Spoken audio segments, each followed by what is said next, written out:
Hello friends, இந்த வாரம் என்ன ப்ரெடிக்ஷன் இருக்குன்னு பார்க்கலாம் வாங்க. ஒரு small affirmation, I accept change comment பாக்ஸ்ல கமெண்ட் பண்ணிட்டு அப்புறம் கார்டோட எனர்ஜியோட கனெக்ட் ஆகிறதுக்கு லைக் பட்டனை லைக் பண்ணிக்கோங்க. இதோ பைல் 1 பைல் 2 பைல் 1 செலக்ட் பண்ணவங்களுக்கான reading. Third eye chakra, waiting game, heartache and loss. அதாவது இந்த வாரம் உங்களுக்கு டஃப் டைமா இருக்குங்க. பட் டோன்ட் வரி, எல்லாத்துக்குள்ளேயும் ஒரு இன்ட்யூஷன் இருக்கு. ஸோ உங்க உள்ளுணர்வு என்ன சொல்றது அதைப்படி கேட்டு நடங்க. ஓவர் திங்கிங்க அவாய்ட் பண்ண பாருங்க. நெக்ஸ்ட் வீக் எல்லாத்துலயும் கொஞ்சம் டிலே இருக்கிற மாதிரி தான் இருக்குங்க. பட் இது ஒரு பாஸ் பட்டன் மாதிரி நினைச்சுக்கோங்க. இந்த டைமை யூஸ் பண்ணி நீங்க பண்ற விஷயம் எல்லாமே கரெக்டான ஒரு வாட்டி பார்த்துக்கிட்டு அப்புறம் நீங்க பண்ண பாருங்க. பைல் 2 செலக்ட் பண்ணவங்களுக்கான ரீடிங். சாக்ரிஃபைஸ், ஹோப், அப்புறமா ஆக்சிலேட்டர் மோஷன்.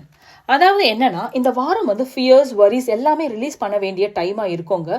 பட் ரிலீஸ் பண்ணா மட்டும்தான் உங்களுக்குள்ள ஒரு நம்பிக்கை கிடைக்கும். அது மட்டும் இல்லாம உங்களுக்குள்ள ஒரு தெளிவும் கிடைக்கும். யூனிவர்ஸ் உங்க கூட தாங்க இருக்காங்க. ஸோ வரிஸை விட்டுட்டு ஃபியரையும் விட்டுட்டு ஹாப்பியா இருங்க.